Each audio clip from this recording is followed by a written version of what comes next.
Hi everyone, this is Teacher JC of Readability Center, and in celebration of our National Reading Month, we are happy that we are graced by one of ano ba, sikat na author. Pwede na ba sabihin natin? Hindi ako sikat at all. Okay, and a close friend, uh, Yeah. the author of Inside Daniel's Head. Ayan, nakalagay dito sa ating kwan. Uh, Teacher Joji Reynes-Santos. Hello, Okay. Teacher Joji. Hello, Teacher JC. Kumusta? Hello, everyone. Yes, It's always a pleasure to talk about to talk about my, ano ba, my make-believe other life. Because I'm a teacher, okay? And I'm just a trying hard wannabe writer. siguro ikaw na nga sabi ng tungkol sa sarili mo. Ano pa ba ginagawa ni Teacher Joji? Teacher Joji. So, una sa lahat, teacher. Teacher ng marami, teacher ng mga bata, maliit na bata, bagets, teacher ng mga teachers kasi nagte-train din ng mga teacher ng mga magulang kasi nagko-coach din ng mga magulang kung paano mas matutulungan yung mga sarili nila at yung mga anak nila. Kasi I guess special kasi akong teacher, Nax. Kasi special ed teacher ngayon. Ang favorite ko na grupo would always be yung tinatawag na diverse learners, yung may mga kakaibang mga pangangailangan. Yes, gustong-gusto ko 'yon, yung mga hirap na hirap yung iba turuan. Yon yung mga gusto ko. Tapos yung mag-grow sila, ay, favorite ko yun. First time namin itong gagawin yung pag-uusapan natin yung ikaw bilang isang manunulat, no? At syempre, mamaya tatalakayin natin yung libro. Sige. Unang-una, paano ba nagsimula lahat to? Yung pagsulat. Pagsulat? Oo. Yung isa, may sinulat ako na sa aking poetics, doon sa isang writer's workshop na nasalihan ko. Sabi ko doon, ang pagsusulat, pagbabasa at pagsusulat, again, as teachers, hindi natin yun mahiwalay, di ba? So, sa aking karanasan din, in my own experience, writing and reading could also not be separated. So, as a source of entertainment, yung pagbabasa at pagsusulat. Because when I was young, there was a time, a part in my childhood where I lived in a town na ang kuryente, half of the town would have no electricity. Sa Iloilo to? Oo, sa Pasig ito. Dati town siya pero city na siya ngayon. Yes. When I was there, I was in grade 3 and 4. Half of the town, kunyari, Monday, Wednesday, Friday, half of the town walang kuryente yan. Half of the town at 6 p.m. magkakakuryente, mawawala yun the next 6 a.m. the next morning. Tapos the whole town would have electricity only on Sundays. So anong gagawin, 'di ba? Magbabasa at magsusulat. Dun sa mga times na and even when there was parang electricity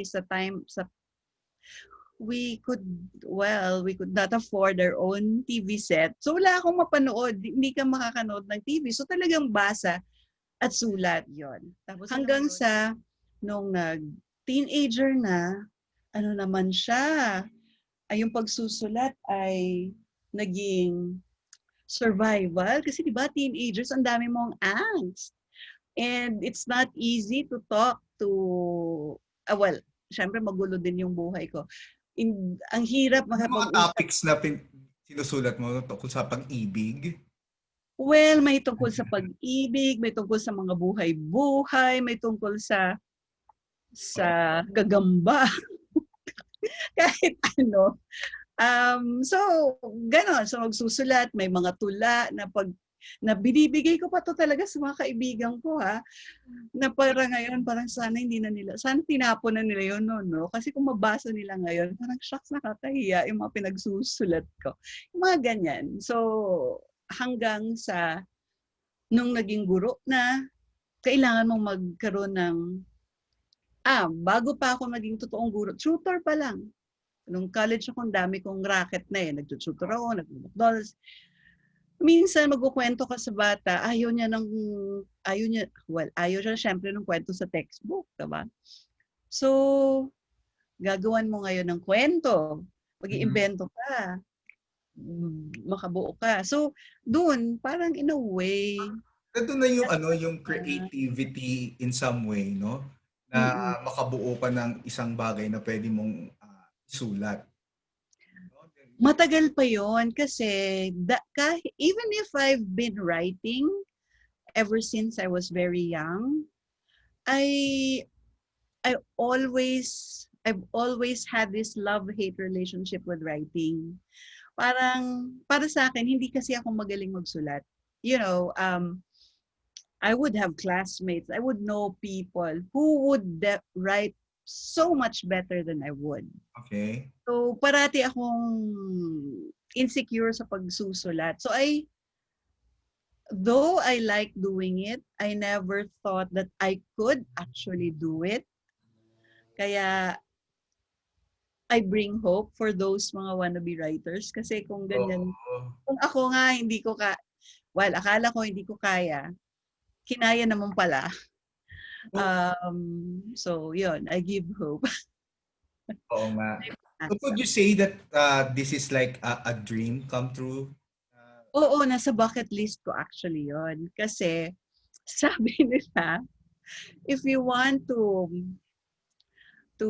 leave a legacy or to live, ano ba to? And to be immortal, you have to have children, you have to plant a tree, or you write a book.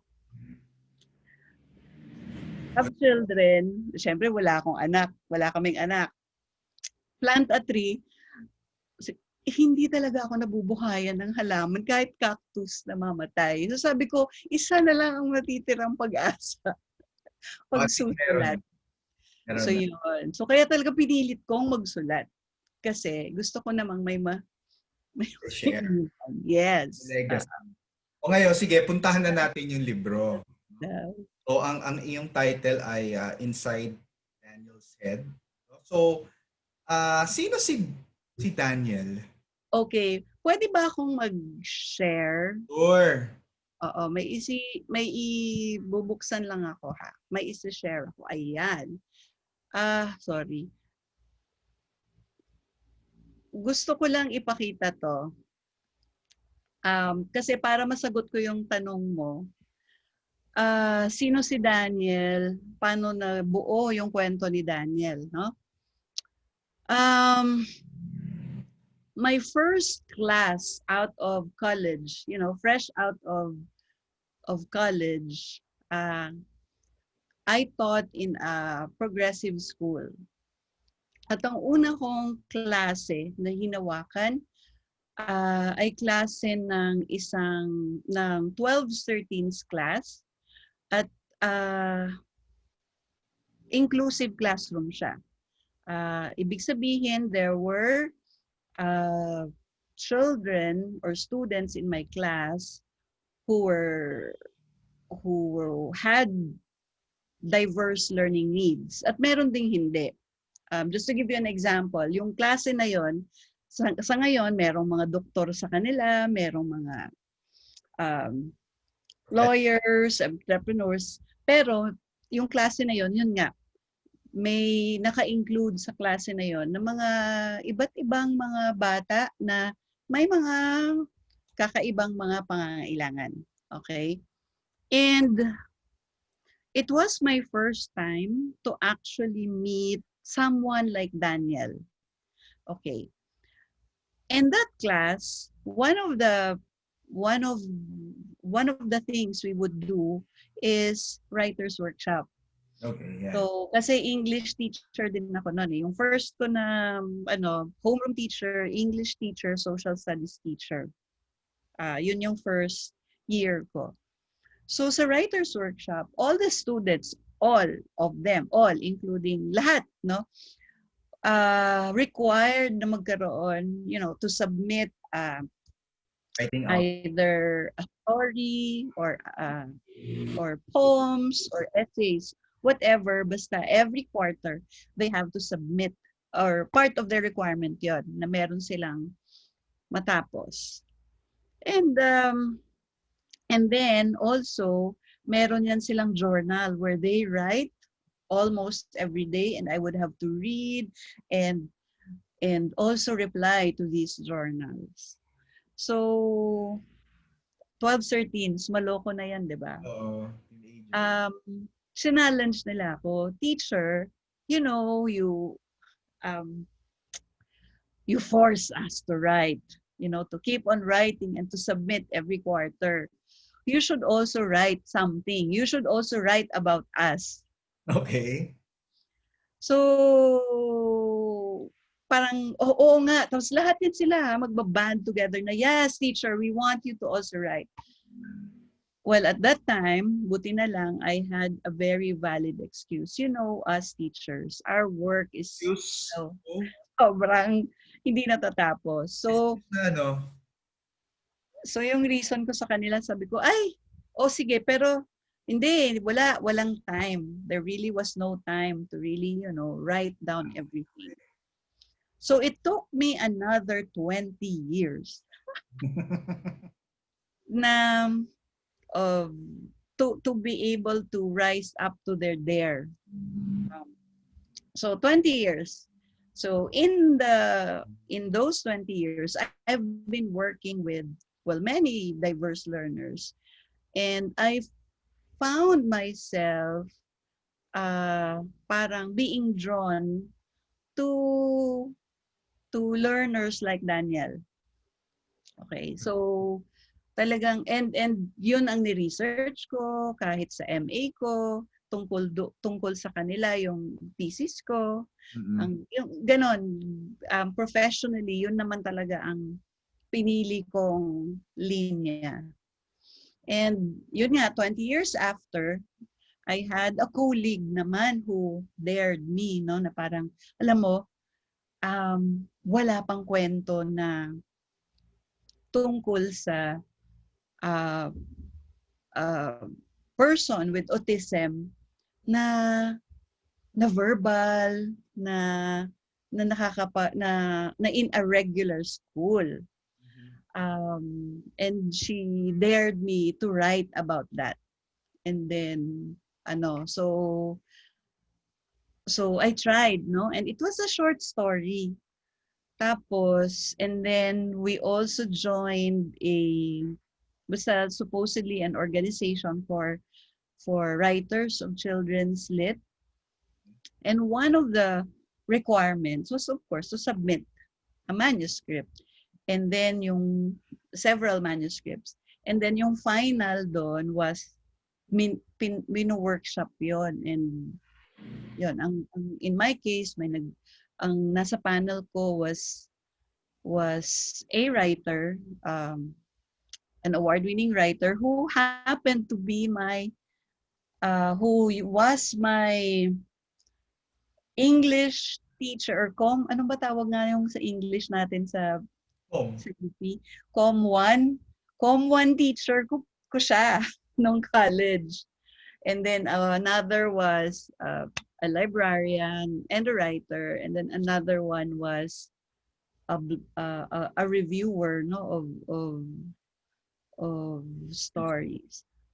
Tapos so anyway, parang what happened was they loved the character, pero sinuggest nila na, alam mo, mas bagay to na chapter book, mas mahaba.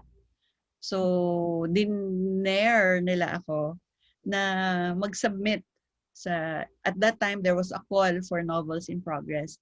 And that mentor, that teacher, challenged me. Sabi niya, Joji, you have to write this, because if you don't, I will.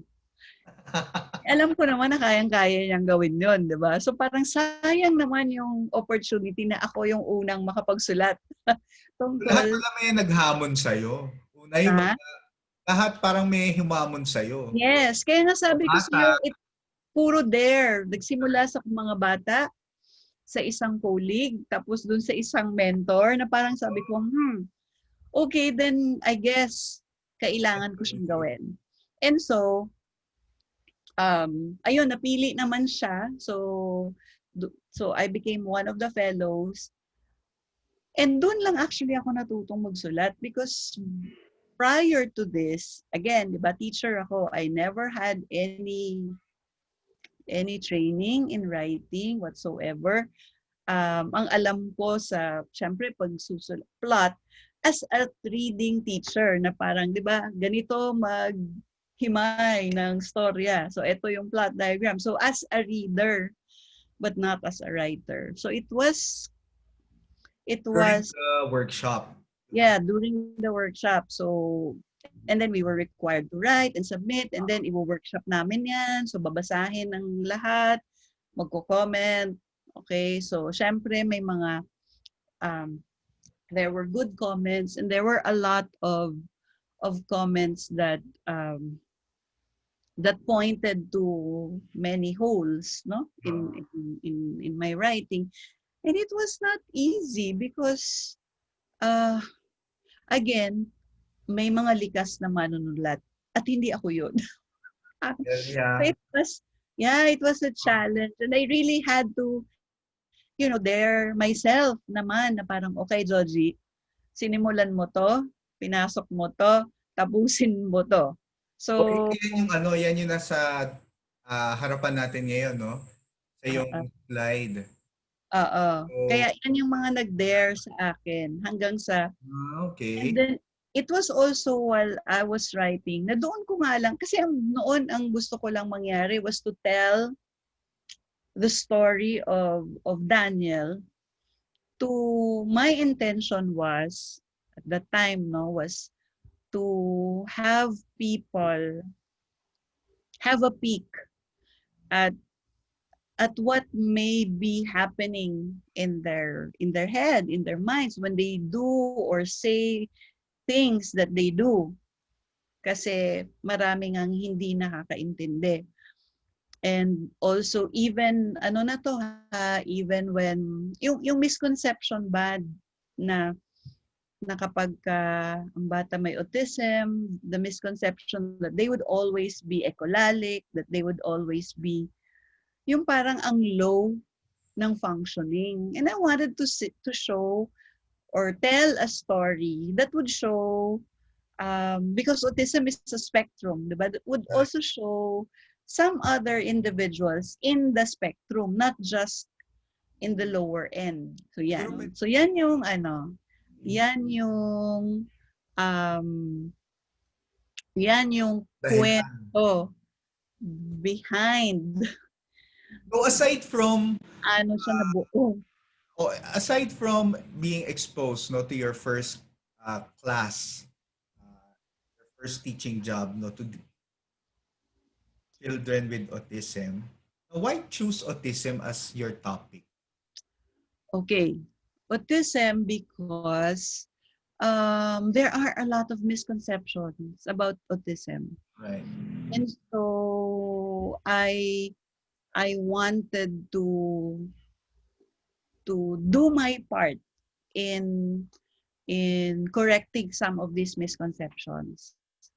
And then I also thought, yun nga, na parang one of the misconception is that they're always this and that. Of course, may mga hallmark characteristics naman sila, but because it's a spectrum, I wanted to show other things. Another is that it's not easy to understand also um, why some people in the spectrum behave the way they do, in the same way that it's not easy for them to understand us.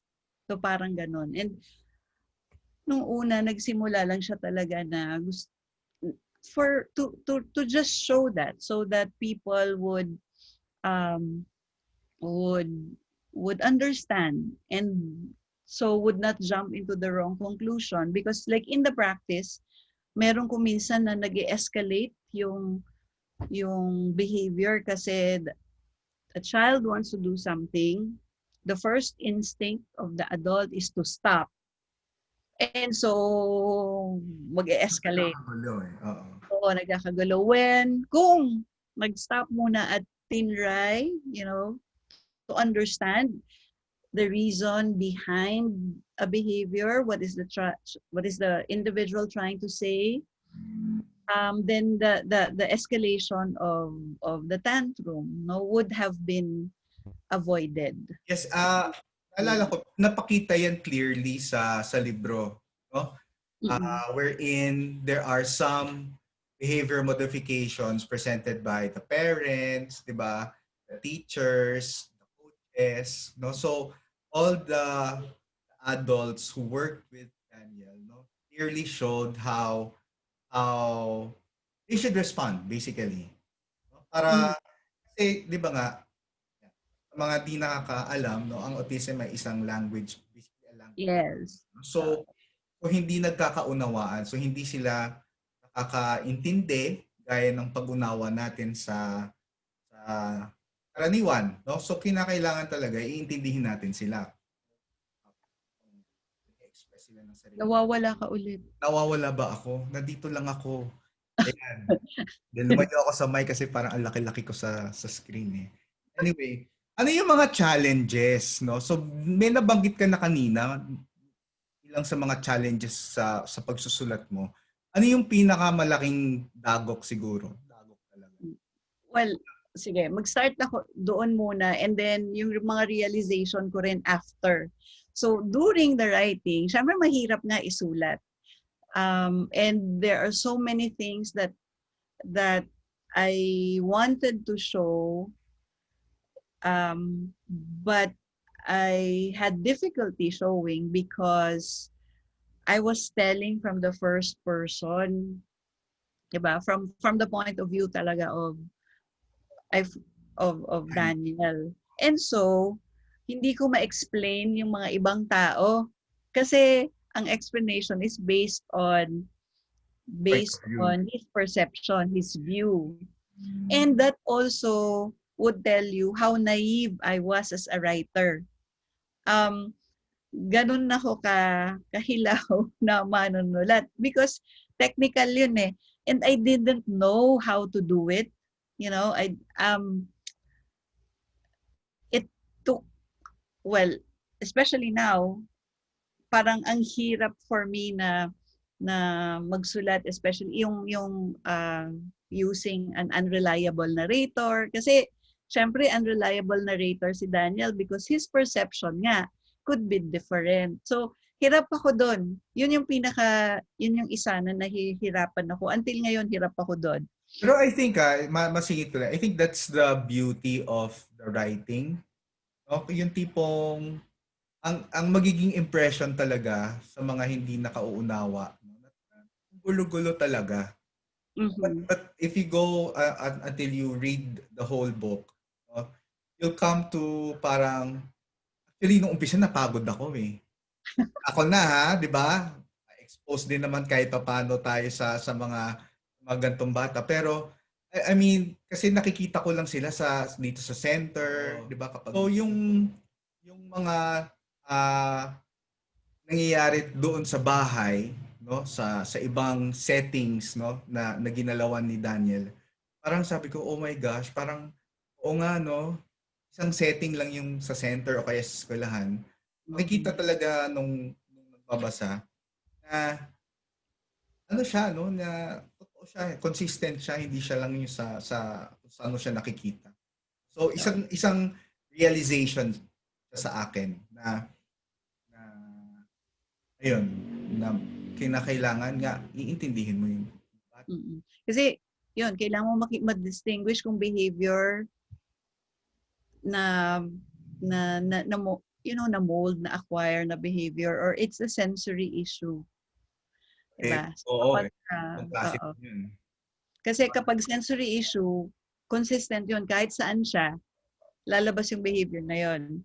Pero, kung minsan, iba-ibang setting, iba-iba din sila. Because, well, if we also talk about agency and agency of the likes of Daniel, nagde-depend din siya, or not naman nagde-depend, but malaking contribution Factor, yung ang actor in the environment, in their being agentic also. So kung empowering an environment, they can act they can act in an empowered way, and they can regulate more.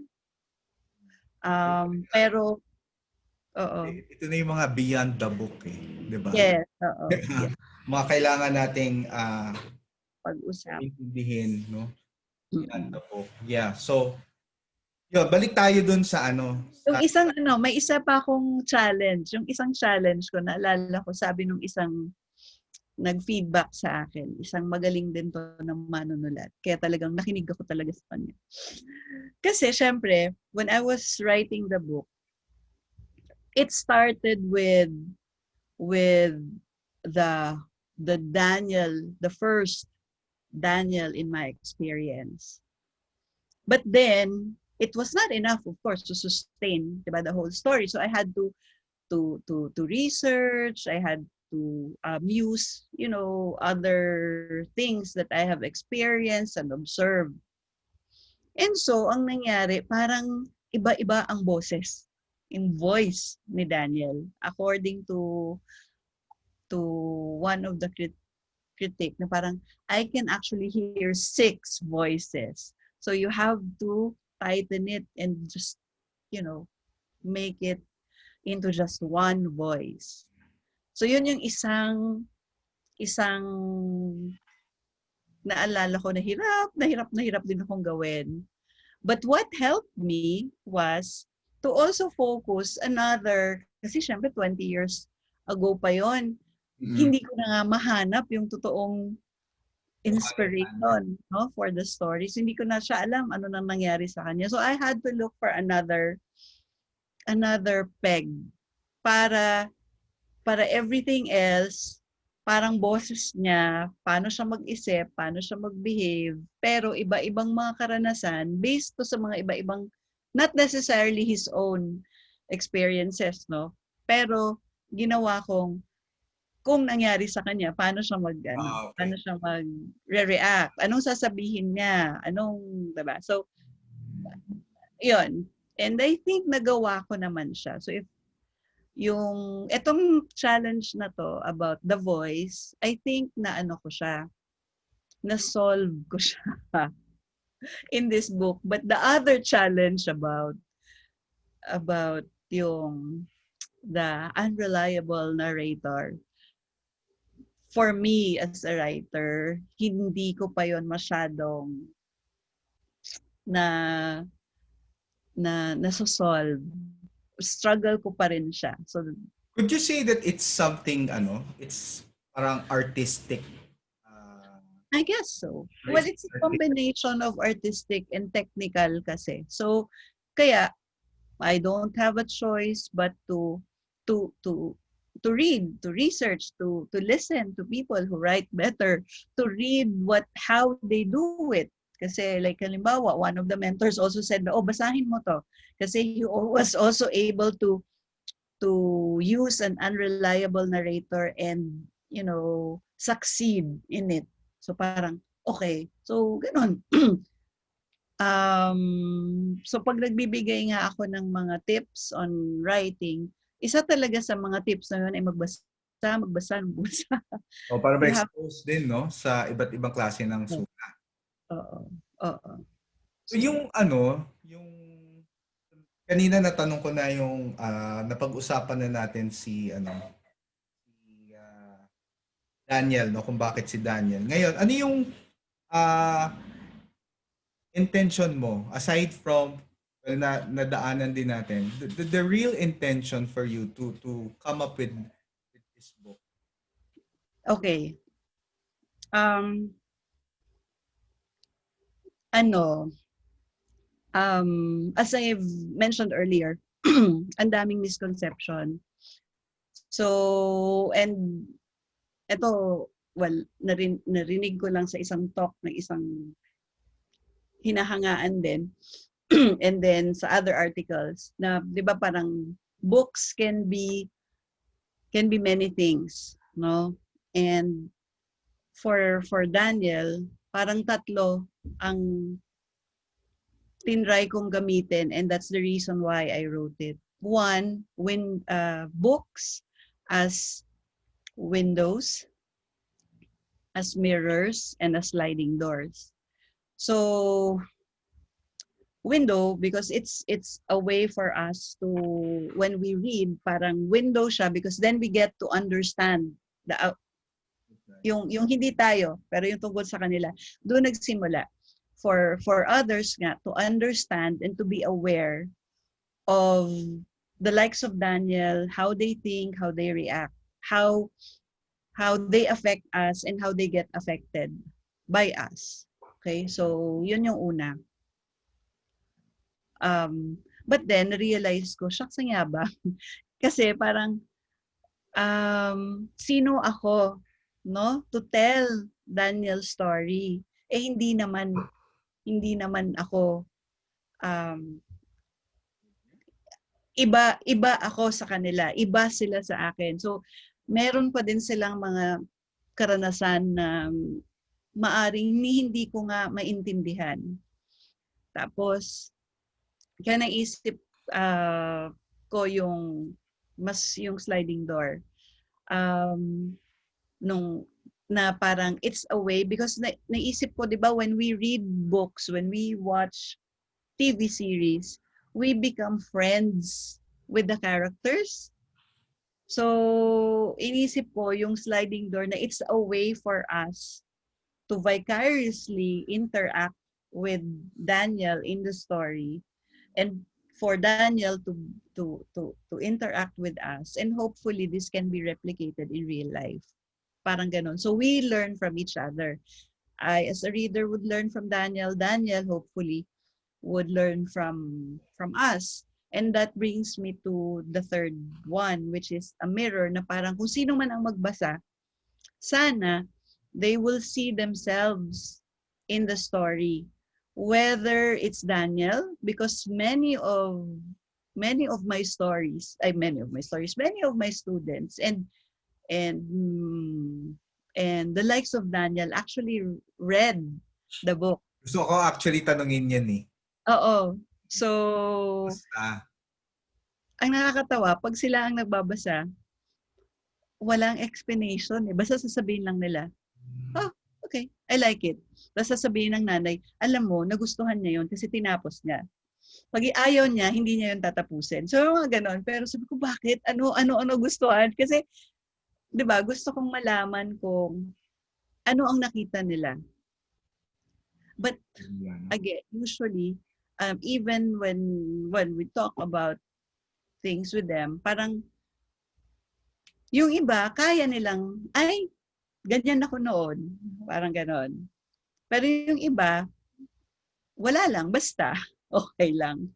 But other than Daniel, I also want the siblings to see themselves, the parents to see themselves. So actually, ito yung example na sinulat ko para sa bata, pero mas maraming nakarelate na parents and teachers. Kasi parang yung mga ibang comments na natanggap ko were like, we actually had this conversation, yung mga ganon. We actually had this incident, yung ganyan. So yun yung isang reason ko para rin makita. I think doon sa mga parents, okay siya na nakikita nila, no, yung anak nila dun sa karakter ni Daniel. Kasi parang alam naman natin, 'di ba, yung mga magulang na na, na may gantong mga anak, no? Ano sila eh, Siyempre, aside from siyempre hinahangaan natin kasi nga sa sa sa hirap no na pwede nilang pagdaanan sa pagpapalaki ng mga batang ganito. Maganda na meron nakikita nila na merong silang kapareho. Alam mo 'yon, na meron silang kakampi, na meron Yeah. silang nakikitang ay hindi lang pala din ako nag-iisa na Mm-mm. na They're not alone. nava-validate yung kanilang mga emotions siguro, yung mga nararamdaman nila. Ayun, siguro malaking bagay yun na hindi ako nag-iisa. Oo. Bagay na. Lumapit ka sa mic. Mihina na naman ba ako? Ayan. Oo. Yes, which in retrospect, again, no, na ano rin siya, feedback din ng isang parent. Na-realize ko na, well, one of my intention nga, mirror for the likes of Daniel, sana, di ba? For them to see themselves. I guess yung isa kung bakit wala rin ako masyadong makuhang feedback is because it might be too wordy for them. Kaya nung tinanong ako, sinulat mo ba ito tungkol kay Daniel or para kay Daniel? So sabi ko, Sagot mo. ay tungkol kay Daniel. Kasi mukhang may pagkukulang pa ako sa pagsusulat para kay Daniel. Parang Although may hirap mga i-discuss. pictures, pero, Ako na. Ako hindi ko kaya siguro ituro. okay. O nga, tama ka kasi nga masyado siyang wordy. Not unless ang daming read alouds. Oo. Pero, meron ding mga teachers. May isa pa nga nag-teacher na nag-offer. Gusto mo pakita ko sa'yo yung kung paano ko tinuro at yung learning materials, yung worksheet na ginawa niya, Interesting. nung ginamit niya to. Oo. Kasi reading teacher siya. And ano rin siya, parang kagaya natin na Mm.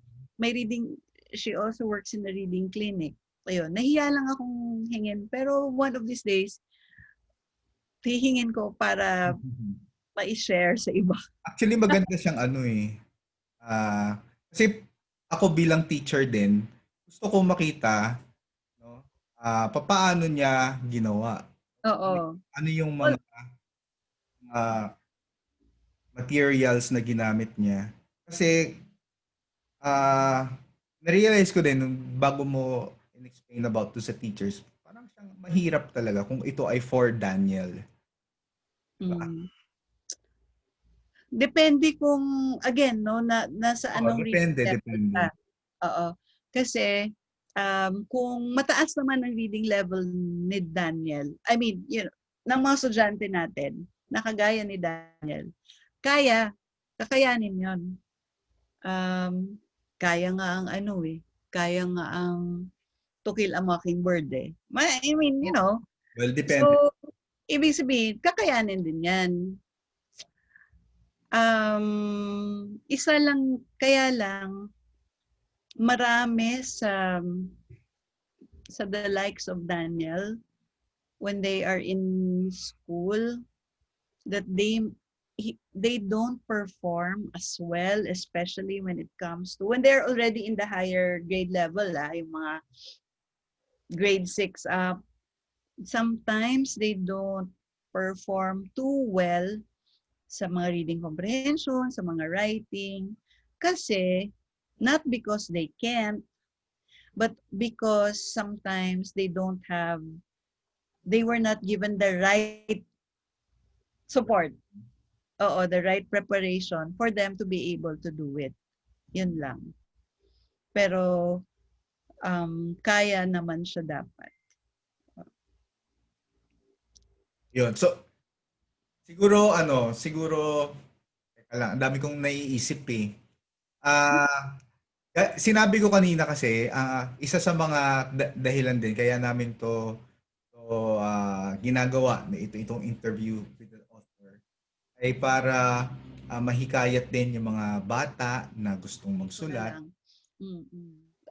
Una, kailangan lang nating matandaan that we all have stories to tell. But we just need to tell it in an extraordinary way para siya maging interesting. 'Diba? In a different, to quote another mentor, sabi niya, you tell, kahit it's the same story, basta you tell it from a different angle, tell it from a different field, tell it from a different platform, yung parang ganon. So yun. So like me, I wrote about Daniel. It's something that I have experienced, something that I have witnessed, something that I have observed. Kasi mas madali if we know about it. Well, others, kaya nilang magsulat na based on research lang talaga. Okay. So, Sila yun. naalala ko din yan eh kasi nung meron akong creative writing na course, no? Isa rin 'yun sa mga do sa workshop namin. Naalala ko na you really have to start with writing on something that you have experienced. Oo. So, maraming kasama doon sa workshop yung pagbabalik tanaw, yung 'di ba, yung Mm-mm. story and all of these things. Oo. Mas Yung papadali. kasabay, nung nilabas si Daniel, kanina kinukwento ko sa iyo na may isang anthology rin na nasali yung kwento ko. Yun, yung kwento ko doon, fictionalized biography yun. Parang based talaga siya sa karanasan ko, pero Yung karakter ng pangalan.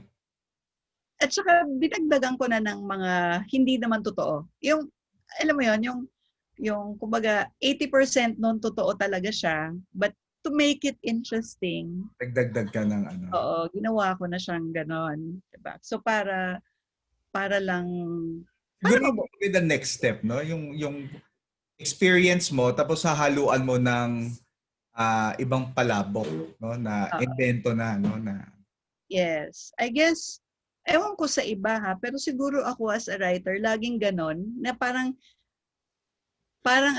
Larry Alcala, hahanapin mo ako doon. Sa lahat ng mga kwento, nandun ako. Parang ganon. Kasi, alam mo kasi ikaw, ano kay ang kulit ng utak mo eh. 'Di ba? Ano kay dami kang dreamy kasi si Joji. Person yun. So madami siyang ideas na pwede siyang magkwento ng kahit ano. Kaya nandun siya sa bawat kwento na sinasabi niya. oo. So parang ganon. For me, hindi ko yata kayang magsulat ng something lang out of, hindi, well, I attempted. Okay, just to give you an example. So I attempted to write na parang nagkaroon ako ng kwento na inspired by a song. So gumawa ako ng kwento. Ginawan ko siyang kwento. Tapos? Ang ganda. Natapos siya. Pero, wala pang tumatanggap sa akin. Okay. Ano siya? Nobela? Ay, chapter book? Short story. Oo. Gusto ko pa naman sana yung gusto ko pa naman, it's, ayun pa pala, part of my advocacy, lahat ng mga sinusulat ko would always be to give a voice to those whom are different. Those who may have, living in different circumstances, difficult circumstances, or may kakaiba sa kanila. O ano man yun. Para maintindihan. Oo, yun lagi yung mga kwento ko. Okay. So isa sa mga intended readers ng iyong libro ay mga parents din. So ano yung siguro mensahe mo para sa mga Teka lang, hindi pa ako tapos sa tips for the writer. Hindi ba? Sorry. Sige. So yun, it's always from our experience. So for me, experience life. Unang-una, experience life.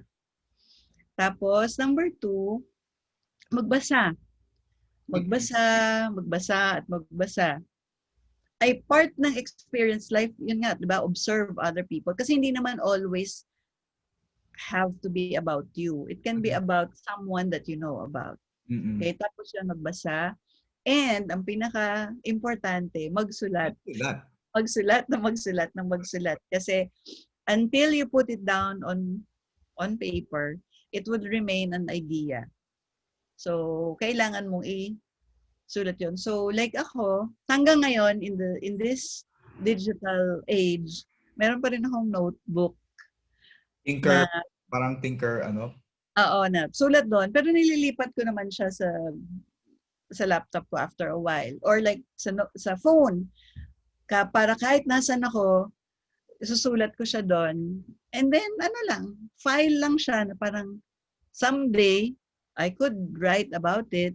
Mm-mm. Someday, ang daming someday. So, ang daming mga unfinished actually ng mga stories.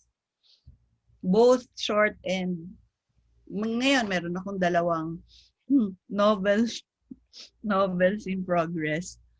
Ewan ko. Kailan Kasi, lalabas yan? paano siya lalabas? Hindi ko siya nasusulat. Hirap ako magsulat ngayong panahon ng pandemya because Di ba mas maraming oras ngayong panahon ng pandemya? Wala ba? Ha? Nagkakaroon ng writer's block? um, O ano, lahat ng block meron? lahat ng block meron. Priorities. Kailangan natin mag-survive kasi muna eh. Tama. So, Ayun, balikan ko yung tanong ko kanina. yes, Ano, sa magulang. magulang. What about? Ano yung parang gusto mong take away nila, no? Pag binasa nito, nila yung libro mo.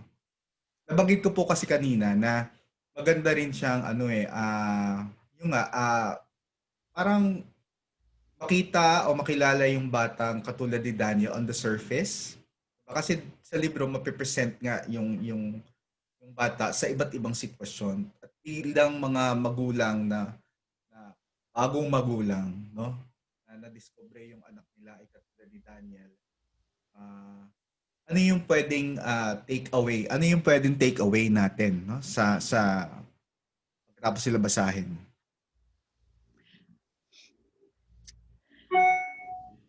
Para sa akin, ang hirap sagutin. Kasi syempre, kung anong take away nila, Yun na yun. yun ay after reading it. I mean, kung saan. So siguro, think of it as when they read inside Daniel's head, yun nga, think of, if you're reading it, think of it as a window to understand other people who may not be, hindi hindi kagaya mo. Mm. So, maintindihan sila. But then, at the same time, think sana, I guess, ang pinaka-goal ko naman dyan is maging sliding door. Kasi nga, parang yun yung nasa nasa first page ba bago magsimula, may drawing yan eh. May drawing, teka lang, meron akong copy. Ayan, yung may drawing na yung Ito. sa mundo nila at mundo Ito. natin, yan. Oo, kasi na parang we always say na, yung mga persons with autism have a world of their own. But in reality, we live in just one world. So it's important that we may sliding door between their world and our world so that we can coexist. So yon. Tapos siguro as mirror, so tingnan um when they also read the story, I hope that they would see themselves Oo. in the story, but um but to be kind to them, because to themselves, because we cannot be perfect, 'di ba? As a teacher, hindi tayo perfect. As a parent, hindi tayo perfect. As anak, hindi tayo perfect. So whatever we do, whatever we see, maganda man yun o hindi, kung makita man natin yun, na sana parang okay, so yan pala. So I can relate to that. And then, mag-reflect na. So, okay, so what can I do to make things better? Di ba? Hindi yung mag-stop lang na, Actionan, well, ano yung ako, paano mo sila pakikitunguhan, ano yung pwedeng gawin, no, para mas madali yung interaction, basically, yung relationship between in them and you. Okay, yung isa pa, meron na akong last. Siguro, maganda nga yung yung para sa teachers. Kasi 'di ba nabanggit mo na ginamit itong material. So hindi, I'm sure meron din mga teachers na nagamit na to, no? Pero Yes, kasi may mga schools. Siyempre, ah, schools ng mga required kaibigan. reading. Required Oo, reading. schools ng mga kaibigan natin. Required. At least ano, at least Oo. pwede. Tapos Here. ano yung pwedeng ano, parang reminders kasi 'di ba napaka ano ba? Pag hindi mo kasi naintindihan ang autism, marami siyang pupuntahan. At Yes. minsan ah sa sa ano ba? Sad to say, may mga teachers no na misrepresent o na misinterpret interpret no yung kondisyon. So ano yung bilang isang reading teacher, ano yung gusto mong siguro ito yung talaga yung pwede nating ibahagi. Ito yung Oh, punto na gusto natin ipaalam sa mga bata na tinuturuan natin. I think ang importante sana na ah kung meron man akong mensahe sa teachers, it's really this: celebrate diversity and empower everyone. Kasi yun yung isa sa mga pakay ko sa pagsusulat talaga nito. Mhm. Kaya maliban sa that was the inspiration, no? Kaya hindi aksidente na ang setting dyan is an inclusive school. Hindi ko siya nilagay sa isang segregated school. Diba? So, yun yung una ko sigurong um, pakiusap sa teacher na to focus on celebrating diversity so that we get to empower everyone and understand na it's, lahat tayo magkakapareho. Uh, magkakapareho tayo dahil lahat tayo ay may pagkakaiba. And pwede tayong magkaiba in how we react to things. Diba? Pwede tayong magkakaiba in what we like and what we don't like. Pero lahat tayo may gusto at may hindi gusto. Yung ganon. So, kasi isa sa mga naging feedback, parang nag-dwell ang discussion na nakakapagod naman kung may kaklase ka na kagaya ni Daniel. Oo, 'di ba? So, pero parang gusto ko ipakita na, pero tingnan ninyo, ipakita mo paano may mga characters doon. Paano sila tungkol kay Daniel? Paano yung teacher? 'Di ba? Ano Kung paano sila nagsuporta. nakikinig. Oo. And because they supported, well, because of that support, iba rin ang na-forge na relationship, 'di ba, among the different characters. So, sana 'yun ang mas i-focus. Tama. At hindi mag-dwell. And in so doing, sana mag-focus dun sa problem-solving mode. Okay, so that's the problem. So what are the different ways we can solve this? Mm. As an individual, as a group, as a family. Yun, yung ganon. Huwag yung masyadong mag-contextualize on the condition, no? But Mm-mm. more on the bigger scheme of Actually, in things. the whole book, you would never see the word autism. You would never read that word. Wala siya. Yeah. Sinadya ko yun. Oo. Mm. Wala siya. Interesting. Oh. Kasi again, gusto ko siyang, well, yeah, importante ang labels, especially for us teachers. But at the end of the day, kailangan pa ba yun? Mm. Alright. Huling-huling tanong. Ay, meron pa? Oo. Magkakaroon ba ng sequel? Ako umaasa ko, Joji, alam mo, pwede Oh. ba mag-request? Yung Oh. totoong yung kwento talaga ni Daniel. Hindi siya snippets. Kasi dito pinakilala mo siya. Pero Yes. yung tuloy-tuloy na kwento ba, no? Yung siguro kaya tapos na siya yung ending nagtapos na siya, 'di ba? Ano na yung buhay ni Daniel pagkatapos nun? Actually, meron akong outline na ginawa noon. Kasi 12 years old siya dyan. 15. Gawin mo 15 siya. YA. Yes, pang YA na siya talaga. Pero nasa outline pa lang siya hanggang ngayon. Hindi ko pa siya talaga nasimulan. Kasi parang ang hirap. Kasi we're talking about puberty. Lalaki siya eh. Ang hirap kasi Okay lang yan. hindi ko, well, yun na Love nga. It life. is more, yes, Gusto nila yan. I know, I know. So, Kahit yun. ito ay Pero, young adult. Pang young adult naman yung ano. pero yun yung, Yeah, I think that would be an interesting ano. ah, Mm. pero sa ngayon, meron akong ginagawa. Hindi siya sequel, pero it's the story of the brother. Ati. Yes. Well, sa ngayon, story of the brother. Pero malay mo, pagdatapos to, baka iba na siya. Okay. So isa yan siguro sa mga aabangan natin, no? Pero sige na, gawa ka na. Siyang Ah, oo nga eh. magsa-stripe shirt pa rin ba siya? Ano ba pa yung mga sasabihin niya, matanda na siya. Yung mga interesting di ba? Malaman. Ayun. Ayan. Maraming salamat, Joji. Teacher Maraming Joji. salamat. Yan. Maraming salamat. So, Maraming salamat sa pag-iimbita at pagbibigay ng pagkakataon na pag-usapan, Nax. oo naman. Ayun. And by the way, it's still available in Adarna Publishing House. Yes. And You can order online. And then, coming up sale. nagsisale siya kung minsan sa Shopee and Lazada. So, check nyo rin. Oo. Pero may magkakaroon ulit ng sale I think meron November 29. parang Christmas sale. Oh, November 29 ba yun? November 29 up to December. O check na lang sa Adarna House website. Yes. Papalabas po namin ito hindi pa namin alam kung Facebook live namin or sa YouTube.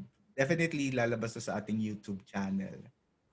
Bigyan mo rin akong kopya para ma-share ko sa Or hindi na sa YouTube pag naka-upload na yun. Yung link, oo nga. Okay, salamat ulit. Maraming salamat. Kailan